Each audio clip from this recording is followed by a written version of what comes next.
Fernando Limón Aguirre, de Unidad San Cristóbal. En diciembre del 94, recordando la primera sesión que tuvo el grupo de trabajo sobre la discriminación de pueblos indígenas en el contexto de los grupos que luchaban contra la discriminación, instauraron el 9 de agosto como fecha para conmemorar y recordar la necesidad de luchar.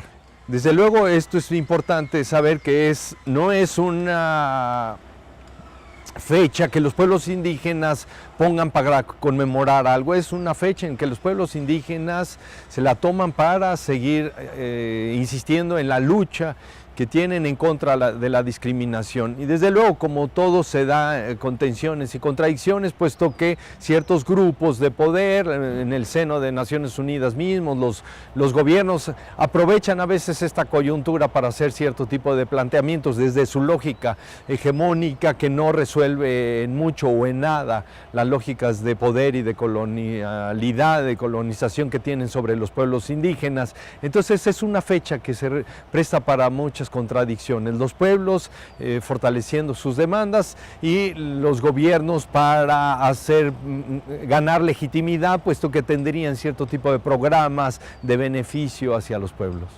A nivel individual se hacen muchísimas cosas, desde luego hay estudiantes que a título personal y por intereses particulares, siempre con el respaldo de un comité tutorial y en el seno de los departamentos hacen trabajos muy específicos por intereses propios y particulares. Pero normalmente se insertan en proyectos de investigación más amplios que tienen quienes hacen la investigación permanente dentro de la institución.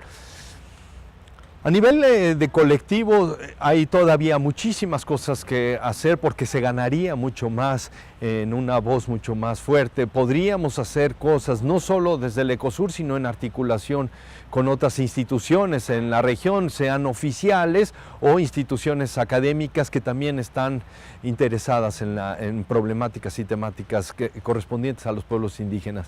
Al interior del Ecosur es una gama amplísima de trabajos que se hacen con población indígena, comunidades, pueblos.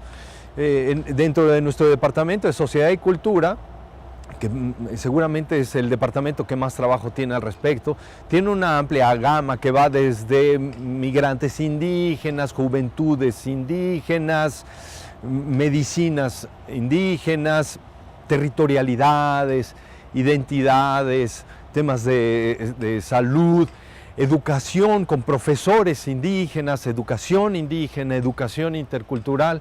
Y los trabajos, por ejemplo, que hago yo, que tienen que ver con conocimientos culturales de pueblos indígenas, relación con la naturaleza, espiritualidad, procesos organizativos de pueblos indígenas, solo por mencionarte muy brevemente algunas cosas que hacemos dentro del departamento.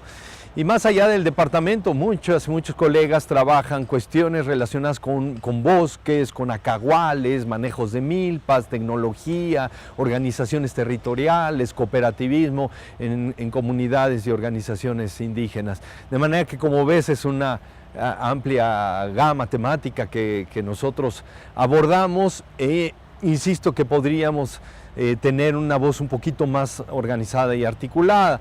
Varias personas de nosotros, por ejemplo, colaboramos a solicitud expresa de universidades interculturales en nuestra región, algunos de nosotros incluso con participación permanente como docentes en algunos programas dentro de ellos.